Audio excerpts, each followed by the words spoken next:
Hey everybody, this is JP from the Night Owls Disc Golf Podcast, and we're releasing this episode as a bonus because we were just kind of fooling around, and it was actually our very first recording as a duo, and it is Being a Jerk is Awesome. And we get into talking about how being a jerk in disc golf may or may not be something cool. So, hope you enjoy it.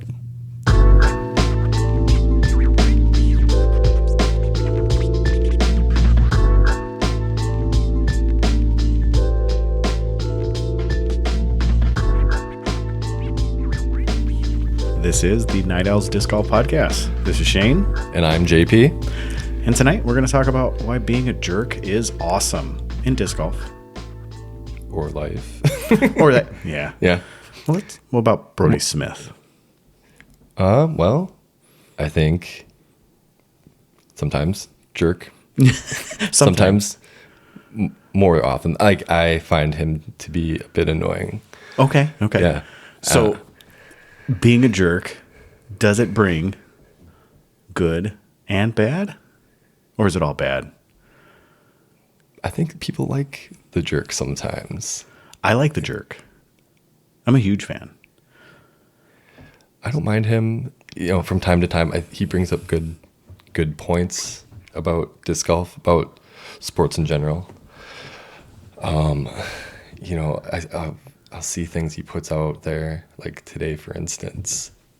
He tweeted out a stadium with a forest in the middle for a world championship idea. Yes. And I look at that and I see the intention of him just trying to get the banter going about filling a stadium, having all these people, but the whole idea of the Hunger Games? Yes. Just flying discs at everybody. Yes, exactly. Pitting them against each other. Well, maybe he'll be tribute. I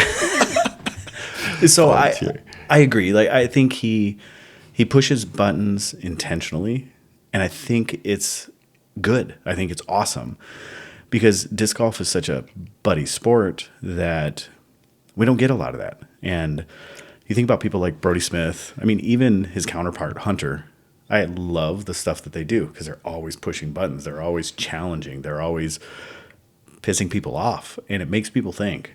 And it starts bandwagons. It starts movements. I love it. I mean, Nico LaCastro is another name we throw out there. Absolutely. Point him out as a jerk, but we have two awesome stories. I'll tell you one because the other one's too embarrassing for me to tell.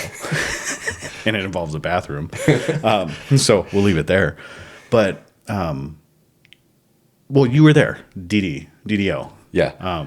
Go ahead. So basically what happened is I was there with a buddy of ours, Jordan Zaczak, and we had different tee times. I was playing at a different course and he was playing at a different course. And so I dropped him off in Emporia in the middle of town. And I went to go play my round. So what you're saying is you're the jerk because you drop. Oh no, I'm just kidding. Jordan said I could do it. Yeah. So I'm not saying it. We had to carpool. And so I go play my round, come back in town, and he was playing Jones Gold at the time. And so I end up parking the car and going back and watching him finish his round. And at the end of the day, he's like, you'll never believe what happened to me. I was like, okay, yeah. It's like, I was walking by Emporia State University and I was on my way to Jones Gold and this van pulls up next to me and it's Nico. And he's like, hey buddy, like, you need a ride? And from what Jordan tells me, he was already running late to like get to his tee time at Country Club because they were playing there. But super cool of him to stop and just offer. Like, Jordan didn't take him up on it. He had his cart. He was just rolling down the street. But yeah, I mean, that's like a contradictory story. Well, yeah, like people think of how he's, but like you see him on social media from here and there, and like he generally is like a decent guy, but like the competitiveness in him, like what you see on the disc golf course, like his attitude the way he comes across, like that's very jerkish. Or right. Yeah. Is it, or is it gamesmanship? Yeah. It's like he's trying to hype himself up from time to time, or he's like really hard on himself. Right. And so he's trying to make I don't know if he's trying to make a spectacle. Like he wants that attention. I mean, you think of people that are absolute animals in any sport, dominators, the GOATs. There are mental games. So I'm a huge Larry Bird fan. Familiar with Larry Bird? Oh, yeah. Jordan, over the stadium, off the bleachers, all those McDonald's commercials. But from what I understand, Larry Bird was an absolute savage on the court. And the reason why he was is because of his mental game in his mouth. He was constantly, he'd be like, this is what we're going to do. This is how I'm going to do it. I'm going to make you look stupid. I don't know exactly what he said, but you can go on YouTube and look up any videos. And the way that I look at Nico or Brody or any of those controversial personalities that we have in our sport, I see them as being that. I see them being that Larry Bird, where they're looking at that putt and saying, I'm taking my time with this putt. Nico, we have a rule that's going to stop that now. But, yep. Okay, I heard that bird, I'm stopping. I think you brought this up earlier. Is that just to play games with the minds of the competitors? Yeah, I mean, that's kind of how I see it. Like, he's taking all the time that he needs, right? Like, that's within the rules. Like, obviously, with the new rules, you're not allowed to reset unless it's I don't remember what the actual rule is, but like you can only take your 30 seconds. But I feel like it's to take the attention, off of what other people are doing sometimes and put it on him, and like have them focus like, oh man, this guy's taking forever. Right. Like I'm waiting to sink my birdie putt or, my eagle or whatever it is. And like, I got to sit here and watch this guy take all the time in the world. Right. Well, he's icing the pitcher. Yes. He's icing the pitcher. Yeah. That's exactly what I see it as. I don't know if it's intentional, but I feel that is what is happening, because you think about it, and that is exactly what people are always talking about. And I don't remember who the player was where Drew Gibson, was it Rathbun? No. Gannon Buhr. Gannon Buhr, yeah. So Drew Gibson said something to Gannon Buhr, and Drew Gibson's getting a bunch of heat about it for Gannon Buhr taking all that time. And, Drew Gibson did what he was supposed to do, but Gannon Buhr takes his time. Because it's his game, it's his sport. He doesn't care what anybody else thinks. He's very selfish in his game, and in a good way, not in a bad way. And I see that as what Nico is too. Nico plays his game, and he doesn't give a dang what anybody else thinks about him. Right. So, and the thing I like about Brody and Nico, the reason I bring up those two personalities, is Brody doesn't do it on the court or, on the course. He does it off the course. He's constantly questioning. And like him or not, he has a following that speaks and helps make change in the sport. And that's why I think when I think about Nico and Brody, those two people are labeled as jerks.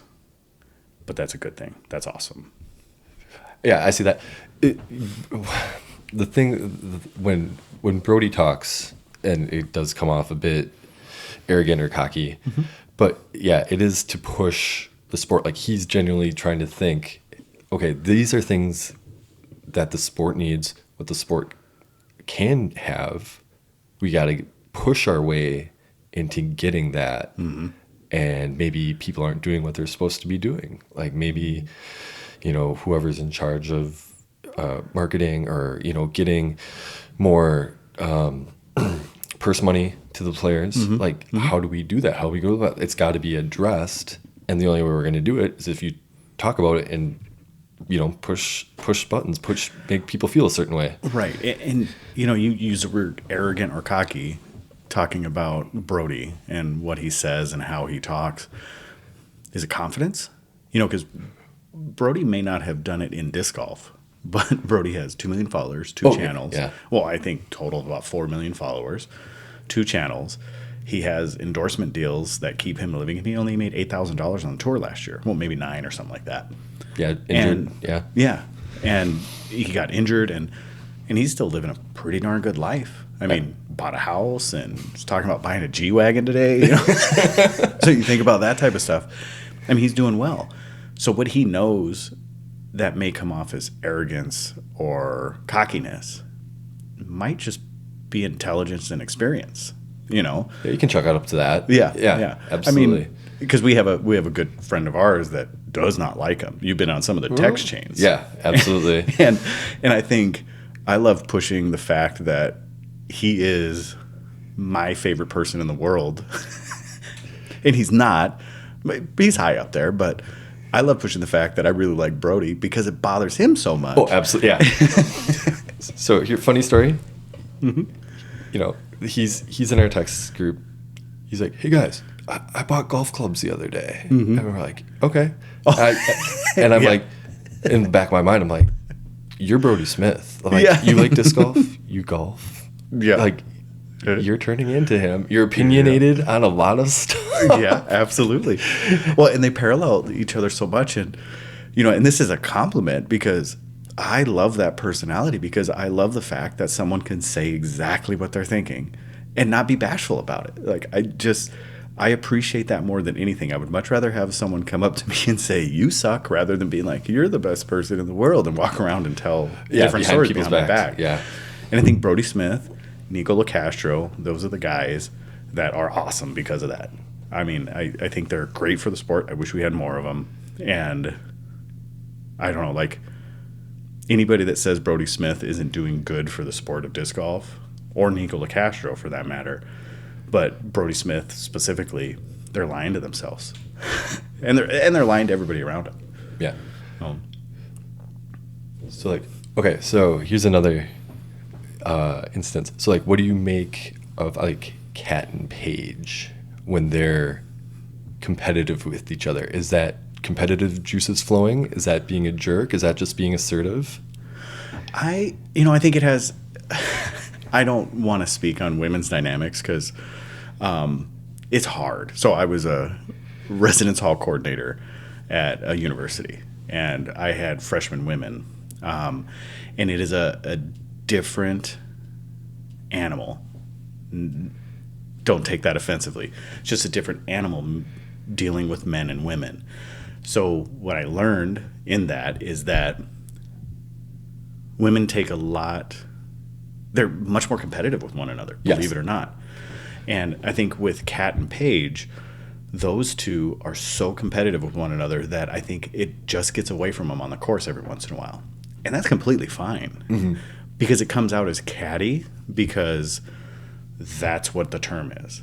When men do it, I think it's, like what would you call it? Like, he's a killer. He's a, I think I've used the words for, and even like I use it for Larry Bird.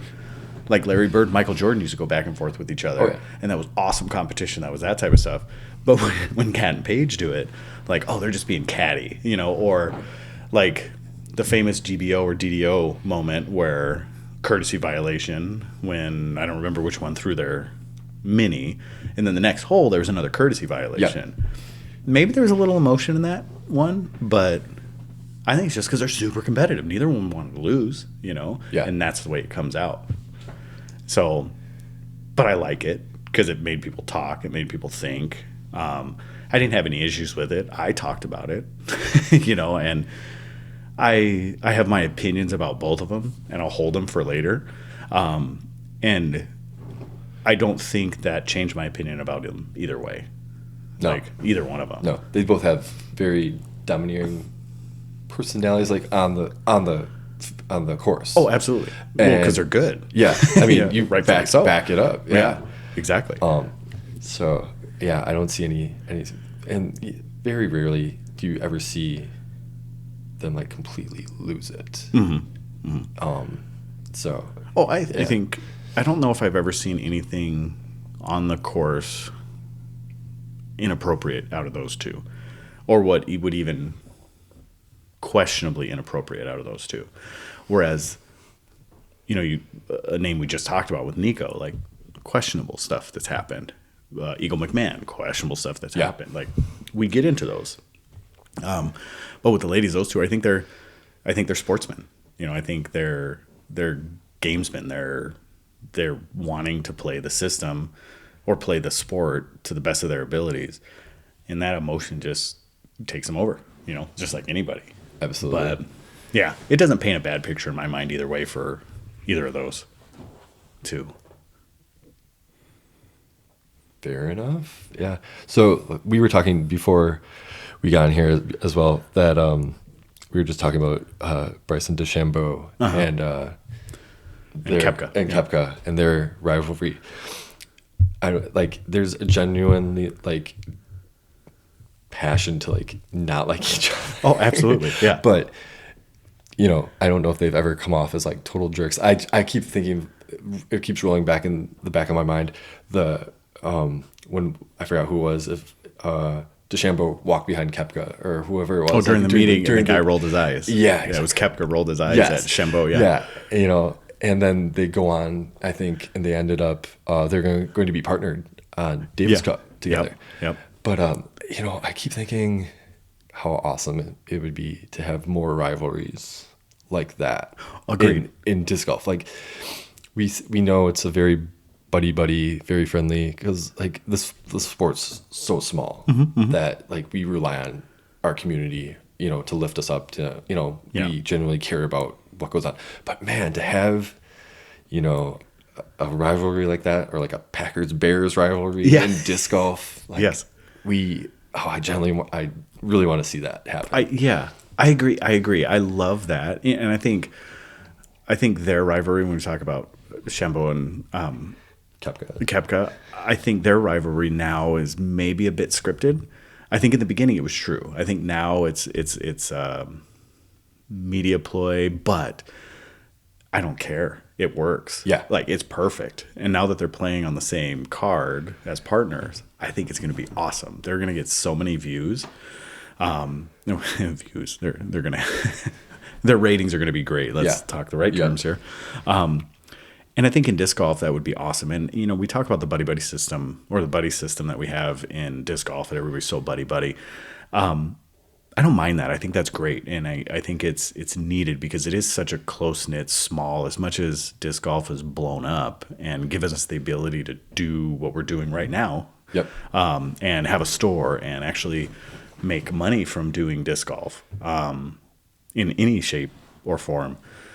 That buddy system is going to have to collapse at one point or another. I think there's going to be silos of it, and I think that's appropriate. But you're going to have that competition to really bring light. And I don't know if it has to be true vindictive, I'm angry, we're going to try to break you down. I think it's going to be something that is going to be a little more, we have our group of individuals, our fan pods, or whatever it is that you would call it, that then you're going to have those rivalries between those two. And I think that's going to be awesome when it starts happening. I don't know if it's happening yet, though. I don't know if it is either. The closest we get, is, final day, having Ricky and Paul on a card together, when it's close.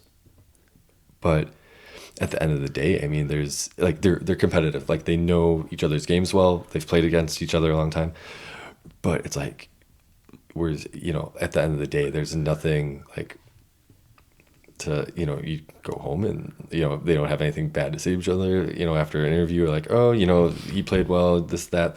It's I came to crush him, or exactly.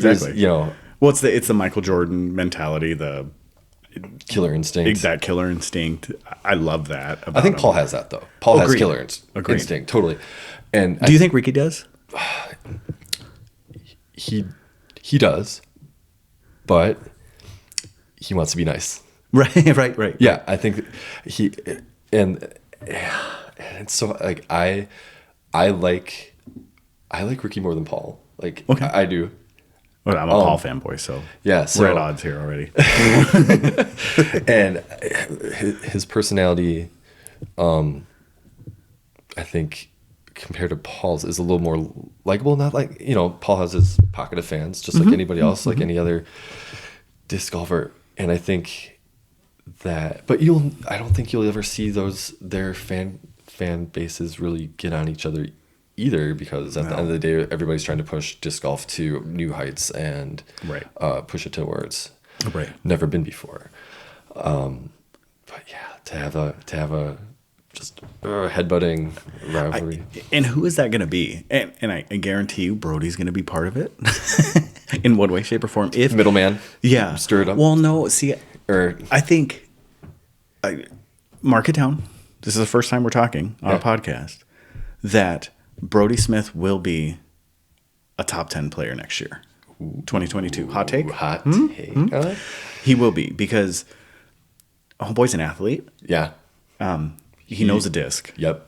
He puts in the time. His rating, he had the highest rating adjusted Right. This year going up. You know, he probably would have placed higher on final standings if he wasn't injured. Mm-hmm. And he's technically smart, as in technique of. He is also, what's the best thing? A gamesman. I think I've used that a couple times this episode. Maybe I'm using it inappropriately, but he knows the sport and he knows how to play the sport and he knows what he needs to focus on to make strokes matter. And I think that comes from his golf background. Mm-hmm. And I think he's just a student of sports, and any sport he's in, he dives into completely. Right. I don't know if you have that in anyone else. I really don't think there is. I mean, even Paul, but Paul this is his thing. Ricky, this is his thing. Yeah. Brody, I mean, he's been at the top level of ultimate. Yep. He excelled very quickly in golf. Yep. Scratch. Yeah, well, basically went to scratch. Yeah. I mean, that's hard. Yeah. Whether you believe it or not, that's awesome. And talking their thing with Hunter and him to go, Hunter get down to 100 and Hunter's so confident about it. I think he's overconfident. It's hard to get that low to break 100. Yeah.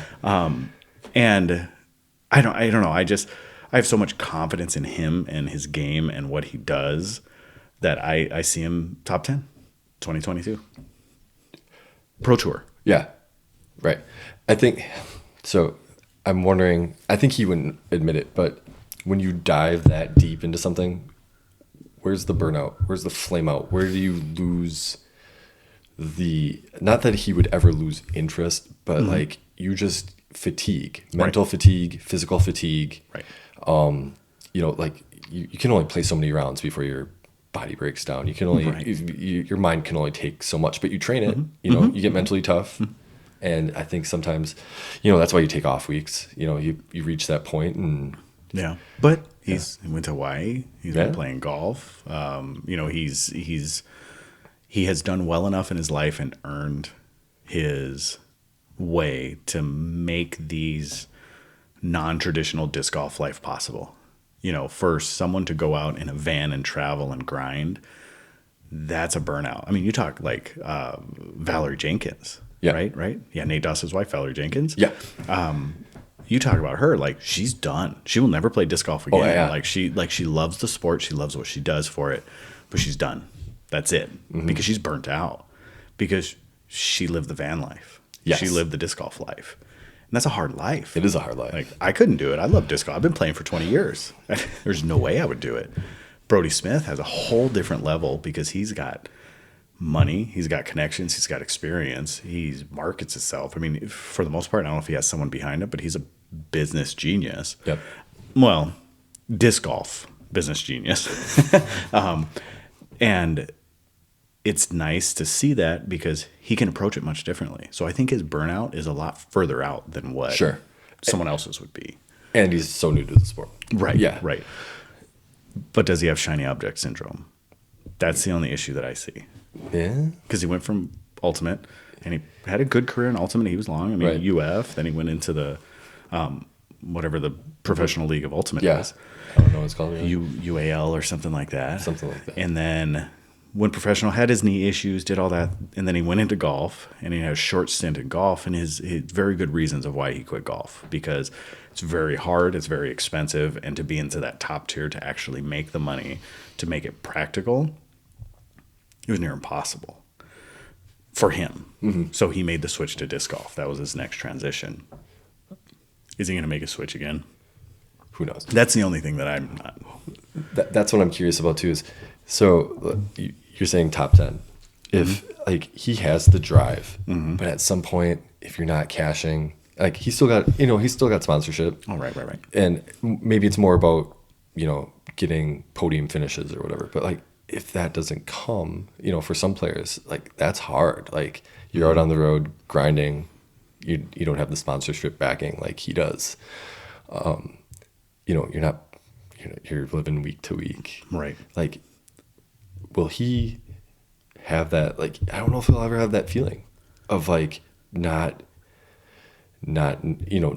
like having to worry about living van life like week to week, wondering if he's going to eat, wondering if he's going to be able to to like make it. Stuff. He's going to have enough money for gas to get to the next tournament. Yeah. But no, I don't think he will. No, he won't. I mean, he won't. No. But does that make a killer? Does that constitute top 10? Like, I don't know if those are factors that contribute to being top 10. No, but it makes you hungry. It makes you... Right. Yeah. Right. Yeah. I mean, yeah. But do you have to suffer to be hungry? No. I don't think you have to suffer. Like, you just have to want it more than somebody else wants it. Right. Yeah. I mean, So it's like a bear chasing. You just have to be faster than the guy, the slowest guy in the group, right? Exactly. But, in that, I would say, I don't know. I mean, he's a competitor. You look at the stuff that he does through his years. So, fanboy talking. I've been following him forever because it was a University of Florida thing. My girlfriend in high school went to University of Florida for summer. They call it summer session. It's like a prep before school. Yep. And I was up there all the time. So I fell in love with UF there. Then a couple years later, he entered. And that was when I was in college. We were watching YouTube videos and all that stuff. And he was like, no, I was out of college. Excuse me. I was actually a professional when he entered college. So I was working as a professional in college. And I started watching his videos. So I've been a bandwagoner. I'm not a bandwagoner. I was kind of one of the OGs of watching him do his trick shots off of the complexes that I was remembering in college, from my visiting my girlfriend so many times. And it's always been, in my eyes, that killer instinct, I want to win, competitive. It's always been there for him. So I don't see how... I just don't, I don't see that it wouldn't be the desire and the want there. But when you're on easy street, because he made it now, maybe it's valid. But I'm hoping that no, because I've seen him progress through what he's done, from the kid living in, a University of UF residence hall to what he's doing now. And that's awesome. Like, it's great. But... I don't know what to think about it. We'll see. I still hold the top 10 though. Yeah. All right. We'll see how that goes. Yeah. At the end towards as the tour and season rolls on. Yeah. So being a jerk is awesome, I guess. When we look at what the sport is, how the sport has progressed, and where it's at now, I think being a jerk is awesome for the sport. So I guess for all that, just from Shane, I want to say keep subpar. And this is JP, and we'll catch you later. See ya.